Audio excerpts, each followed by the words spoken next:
Thank you for coming. We are pleased today to announce the publication of an updated policy statement from the American Academy of Pediatrics, Effective Discipline to Raise Healthy Children. Dr. Bob Sege is co-author of the statement and is a member of the Council on Child Abuse and Neglect. He is a pediatrician at Floating Hospital for Children at Tufts Medical Center in Boston.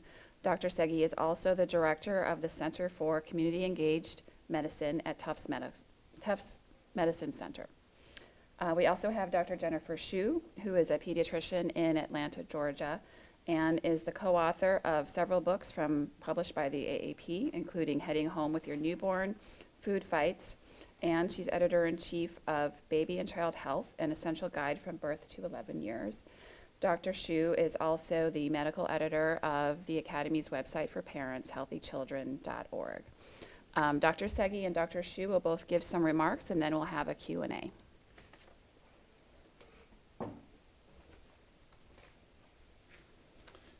Great. Thank you so much for coming this morning, and it's really an honor and a pleasure to be here and talk to you about this American Academy of Pediatrics policy statement. Just by way of background, the policy statement represents the official opinion of the AAP. We have about 67,000 pediatrician members. The policy statements go through an extensive process of review, including review by our board of directors and by, I think, all 67,000 members, at least, for a statement like this. But seriously, it's wonderful that we're part of an organization that cares about children and about parents and tries to provide parents with the information that they need to make their decisions about how to raise their children. And the Academy, as the group of pediatricians, takes our responsibility to provide parents with information about child-rearing that's non-biased, based on the science, as often and as well as we possibly can.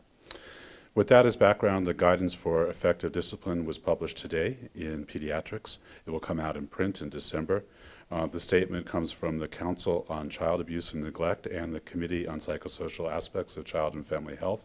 It updates a previous policy statement written by the Academy and published in 1998, which recommended that pediatricians advise parents or discourage parents from using corporal punishment. In the 20 years since then, there's been a substantial body of research evidence, and the American Academy of Pediatrics at an annual leadership forum unanimously called on our committees to rewrite the policy statement to incorporate the newer evidence and make a stronger recommendation. The recommendation is that corporal punishment is harmful to children's physical and mental health, is not effective, and parents should use other alternatives to raise children. Parents are children's first and most important teachers. Discipline is how we teach children right from wrong. And I'm going to take a few minutes talking about what we know about corporal punishment, a little bit about what we know about parents, and then I'm going to turn it over to Dr. Shu, who will help answer the obvious question of, well, if you don't hit your children, what do you do? Because we all know that parents need to be taught that children need to be taught right from wrong. So the key messages about spanking. First, that for many children, spanking increases their aggression and anger instead of teaching responsibility and self-control. In a large study that was cited in the policy statement, children who were spanked, this is a longitudinal study that followed children from age 3 to age 9, and children who were spanked earlier had more aggressive behavior when they were older. And it appears there may be a vicious cycle that children are spanked, they become more aggressive, have more what we call externalizing behavior, which parents call misbehavior, and those children get spanked more, and you get into a cycle that's really unfortunate for both the kids and the parents. We also know that children who are under 18 months and they're spanked are at risk of physical injury. And the bottom line is there's a lot of work that shows that not only does spanking lead to more aggressive behavior by children, but it can undermine the very important parent-child relationship. Spanking appears to be associated with an increase in mental health and cognitive disorders. And parents use corporal punishment when other things run out. So we know that parents are stressed through mental illness, substance use, or just because a child won't behave, they're more likely to hit their child. So one of the things that pediatricians try to do is help parents have at hand other ways to discipline their children. I think that one thing, it's much newer work, but we can now look inside the brains of children using techniques like MRI and see what's happening. A recent study showed that children who have been consistently spanked or verbally abused or humiliated, those children have smaller areas of the brain called the prefrontal cortex. That's the area of the brain that's responsible for our own self-regulation. And what all of us as parents try to do is teach our children to regulate themselves, because of course we're not going to be there looking over their shoulder all the time or for their whole lives. This information is consistent with other studies of the development of children's brains and suggests that spanking can have long-lasting effects on kids. I think that often we think of ourselves as leaders, but the survey suggests that in this case pediatricians may be followers. There's been a generational shift in belief about spanking. Young parents, and fortunately parents of young children are themselves young, are much less likely to believe in spanking or to use spanking than prior generations. And this cuts across racial and ethnic groups in the United States. It's not a racial or ethnic issue. It's an issue of how modern parents view child raising. Some parents feel that others in their community expect them to spank their children, but by and large, the majority of American parents don't spank their children, don't want to, and if they do, they feel bad about it. So in this way, the pediatricians are, we like to think we're leading, but we may be leading from behind as the social norms change. So the recommendations for parents are actually fairly straightforward. We recommend that parents use healthy forms of discipline. These forms change as the child's age grows up. So for little babies, basically all you have to do is pick them up, point them the other direction, and whatever misbehavior it was changes. Their focus changes, and off they go. For toddlers and preschoolers, we can use the fact that children really crave their parents' attention to be able to figure out how to teach them good behavior. And then when kids get a little bit older. And I'm going to leave that because I think Dr. Shu is going to talk much more about those kinds of behavior. I also want to say that pediatricians, in response to our surveys and in conversations, we spend a great deal of time talking with parents about child behavior. When parents have a problem with their child's behavior, I'm certainly welcome to bring it to the pediatrician. And not only do we learn from policy statements, but we take care of so many families. We ask questions. We know what other people use in that community, how they raise their children, and what community resources are available. So I highly recommend that parents who are working with their children and have behavior problems to feel free to bring it to the pediatrician, and they're likely to find a very knowledgeable, helpful resource. So with that, I'm going to turn it over to Dr. Shu, and then we'll both be available for questions.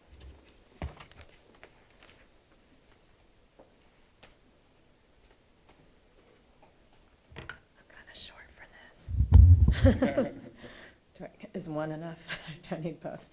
Okay, so I'm here to give a little bit of the practical perspective of what the practicing pediatrician sees. Dr. Sege kind of alluded to the fact that we are a great resource for parents to be a sounding board on how they can deal with behavior and discipline issues in their children. And I do feel like the parents do look to us for some advice.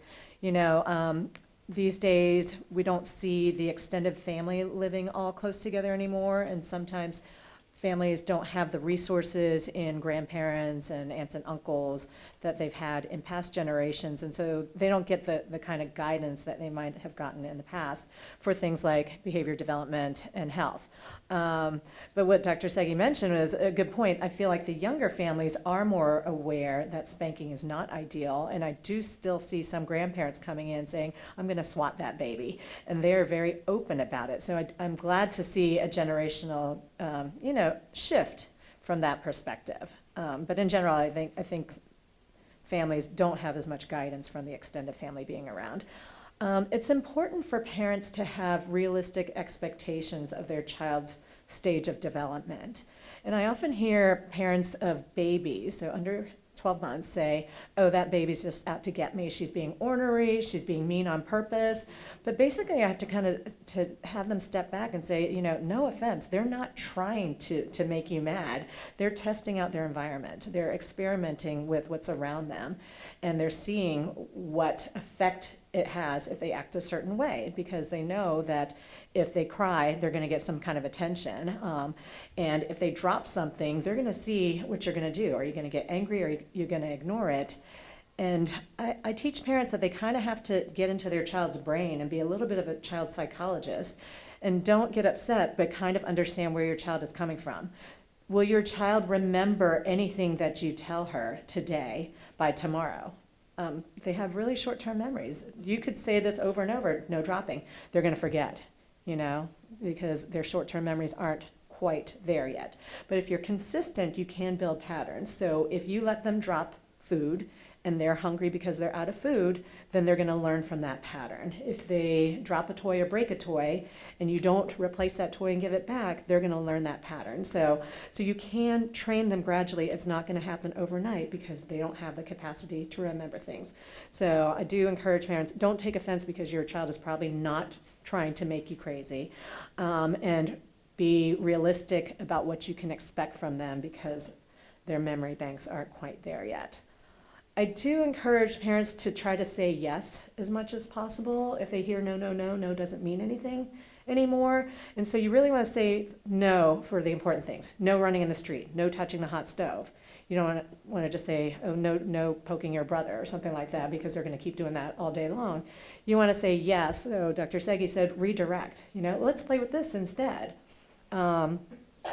Instead of saying no running, the last thing they're hearing on that command is running. So they think, oh, yes, run. Instead, say, please walk. And the walking is what's going to stick in their head. So try to frame things in a positive way and remember that the last thing that you say is going to be remembered by that child. So please walk. You want to give children choices as much as possible. So when they hit toddler age, they're trying to be more independent from you. And they say, this is my car, or I want to do this, or I want to brush my own teeth. So you can give them choices that are acceptable to you. Do you want to eat carrots or broccoli tonight? Not do you want candy or, or apples. So give them, so they feel like they're having a say in the decision-making process, but you're actually controlling what choices they have. Do you want to put on your pajamas first, or do you want to brush your teeth first? So you're trying to frame it in a way to get things done, but have them be part of that decision-making process. Also set your children up for success. It takes some time for kids to transition from playing and being really excited to, oh, it's time to go to bed now. So timers can be very effective where you can just say, we're going to play for 15 minutes, set a timer, then you have 2 minutes to clean up, and then it's time to brush your teeth, get ready for bed, whatever. So setting up timers and giving them an order of what to expect can make things less chaotic for children because they just know, okay, we're going to do this, this, and this. For older kids who need to get ready in the morning, this could take the form of a checklist. So every morning you need to get out of bed, brush your teeth, brush your hair, wash your face, get dressed, whatever. So this is especially useful for kids with attention problems who can't remember what they need to do and they go off and play with toys. So having a checklist so that they make sure that they're going in order to get ready for school can be very helpful. Otherwise, everyone's scrambling to get out the door. For some children, you need to even put the times there. 7 a.m. wake up, and help them have an alarm so you're not being the one to drag them out of bed. 7:05, brush your teeth. And so checklists are great for kids, especially who can tell time or read or have a digital watch or clock.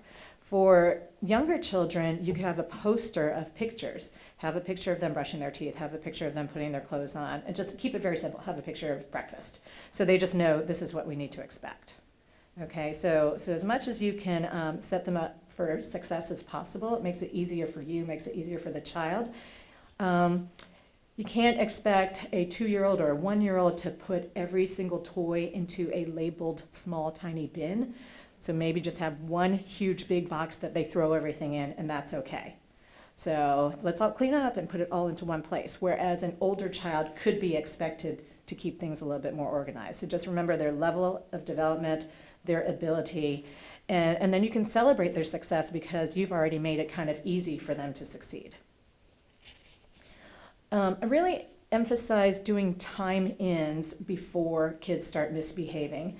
Where I see this come into play a lot is if a child has a new younger sibling and they're used to having all the attention from their parents, and all of a sudden they wake up and their parent is feeding the baby, changing the baby, whatever. I try to encourage parents to have a time in. So do a preemptive strike where you give your older child, a lot of attention so that by the time that you need to go attend to the baby, they've already gotten their fix of attention from you, and then they can take that break while you go feed the baby, change the baby, whatever you need to do. So that kind of time in can be very valuable, banking good behavior and buying you some time so that they're okay to be independent for a little while. And then catch them in the process of being good. Oh, I love how you're being so kind to the baby. You know, I love how you're using gentle touches. I like how you cleaned up so quickly. I love how you got dressed without me asking you to. So think of ways where you can praise. It doesn't have to be over the top. If it is a little bit excessive, then it has a little less meaning. So if they've already mastered being able to brush their teeth every morning, you can stop praising them for that and move on to the next thing that you're trying to build. Encourage your kids to use words for feelings. I'm angry, I'm sad, I'm tired, I'm hungry. And even for infants, you can start narrating the day and say, yes, I know you're tired, I know you're hungry, but we have to get this done and we're gonna go. So talk them through what you think they're feeling so they know that you're empathizing with the fact that, yeah, I want this toy, or I want these scissors, they're not safe. I know you want to play with this, but you can't because it's not safe. So you can start by kind of putting words or phrases into their heads so that as they get older, they can say them themselves. Like, teach them things like mine please or my turn, and give them some tools to use. And you make that age appropriate because, you know, a 2-year-old can only say 2-word phrases at first. Being tired or being hungry are prime times for kids to misbehave. So if you can kind of preempt that by making sure kids are fed, they have water, they have snacks, that they go to sleep on time. I mean, sleep is a whole different issue, but it really does feed into behavior. And we do see that kids who don't get enough sleep, they have behavior problems, they have attention problems, they have memory problems. So sleep is something that if you take care of that first, oftentimes the behavior or attention problems will go away just without any medication, without any therapy, and it can be just as simple as that. It's good to be a role model for your children and to try to stay calm and not kind of feed into their tantrum. If you feel like you're about to lose your temper, go ahead and take a time out yourself. Just say, you know, mom or dad needs to take a break, and make sure your child is in a safe place while you go and just regather yourself. Similarly, you can give your child a place to have a quiet time out, whether they want to go to, you know, I've seen kids go sit on a step and have some quiet time so that they can kind of regroup. So timeouts can be a time to reflect, or you need to take a break. These can be a minute per year of age, starting at about 2 years of age. Some kids you can't go to for that full 2 minutes right at 2 years, and just do 30 seconds or a minute. You're basically breaking the cycle of whatever behavior you don't want to see to try to let them kind of regroup and redirect. It's important for parents to be consistent. So if you don't like one behavior one day, don't allow it to happen the next day, okay? Try to have consequences that match the offense. So if siblings are fighting over a toy, take the toy away, neither one gets to play with it, okay? Try to use bad behavior as a teaching opportunity. So if a child is running in the street, trips over a curb, you can say, see, that's why I don't want you to run, because you can hurt yourself. And then it kind of connects a little bit better and makes them see that there's some cause and effect. Let me see if there's anything else. So some people will use humor as a method, like, you know, do we brush our teeth here? No. Do we brush our teeth here? No. We brush our teeth here, and kind of make it more fun. Another way to keep them occupied is if they don't want to brush their teeth, you can let them, or if they want to do it themselves and not let you do it, you give them a toothbrush in each hand. They try to brush it, and when their hands are away from their face, you take a third toothbrush. So you kind of have to be a little bit tricky for kids who are trying to not listen to what they need to do. you can use imagination, like, I'm trying to think of a good example, but, oh, let's pretend we are a dragon. How would a dragon brush their teeth? Or lion would be like, ah, and they get their mouth to be really open, and so you can get in there and brush. Sometimes we can say, well, how fast can we clean it up and make it a competition? So sometimes just making it into a simple game can help them listen to what you want to do because it seems more fun to them. So a lot of parenting is kind of understanding how your child's brain works and working with that level of development. So that's all I have, just notes-wise. We are both open for questions, specific questions, if you have any. Dr. Brown. So how do you handle, as a pediatrician, when that parent comes to you and says, well, I was spanked as a child and I turned out okay, what's wrong with me spanking my child? For anything like that, like I never used car seats when I grew up and I turned out okay. So I'm so glad you turned out okay. And it's wonderful that everything's fine, but we do know from research, blah, blah, blah, blah, blah. And so you just kind of bridge it. I'd like to acknowledge, but also say that it's not the case for everybody, Great question. Did you want to add anything, Bob? Yeah, the only thing I would add to that is that the most important relationship each of us has is the relationship with our parents. And there's no need to put fear and violence into that relationship. We now know that for some kids, you obviously came out okay, for some kids that's very confusing. And here are some things that we can do instead. Hi, I just had a question. I work for a federally funded training and TA center that works a lot with Head Start and child care providers. Yes.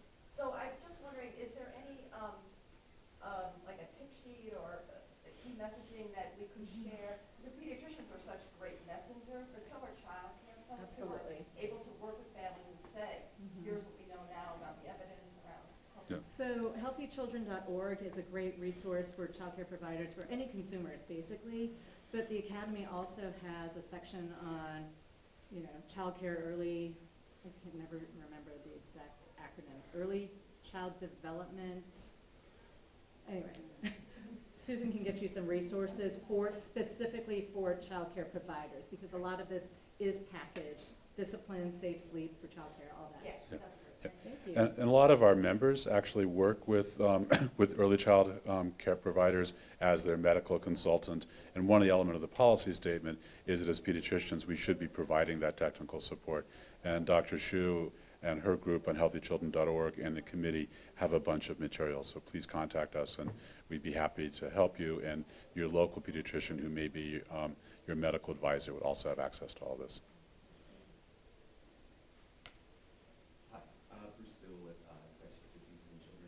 In your press release, you say here that corporal punishment remains legal in many states.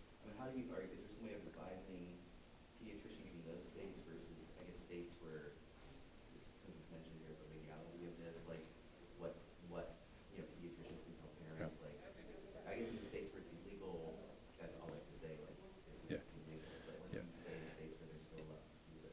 Well, I think that unfortunately, just to clarify, the corporal punishment is legal in the home in all 50 states, as far as I know. But in 19 states, it's legal in the school. And so the AAP advocates abolishing corporal punishment in the school setting for all children.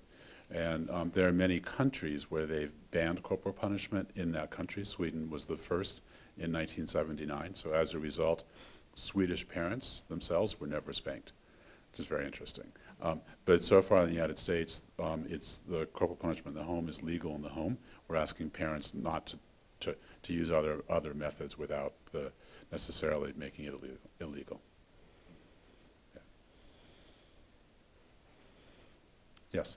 That's asking Medicaid today. So are you advocating that the legislatures change corporal punishment laws? I think that goes beyond the American Academy of Pediatrics policy statement. In general, we're in favor of policies that make children safer and happier in their lives. And I think we wouldn't, if that legislation came up, that would be a different discussion. But the policy itself really addresses itself to parents, to pediatricians, what advice we provide to parents, to other groups like early childhood educators, and how we can provide support for parents to learn more effective ways of discipline. But the Academy does not have an official policy on legislation on corporal punishment. This is actually a coworker of mine was bringing this up. He and his wife, use corporal punishment. He said the problem he noticed between his childhood and now is it takes much longer sometimes for the child to react. How do you advise pediatricians to advise parents with that, like frustration of trying to use alternative punishments and then it's just taking a long time for the kid to turn it around? I mean, so my understanding from research is that the corporal punishment can have quick, short-term results, but in the long run, having, more humane, non-corporal punishment ways of disciplining can have better long-term results eventually. So you might not see the benefits right away, but if you stick with, more effective discipline, then things will be quicker. But just be consistent. And I would just say that child safety obviously comes first. So if you see your child running into a busy street, please grab them and keep them out of the street. So there are things that we do that are quick. And it's not all about, Joey, if you walk into that street, you might hurt yourself. That's not going to work. But I think most situations that parents find themselves with kids, it's not that instant reaction that's the most important thing. It's teaching your child to regulate herself or himself so they learn how to behave and they can carry that with them for their whole lives. So there are situations where you need to, keep your kid out of the road, but most of parenting situations don't have that urgency.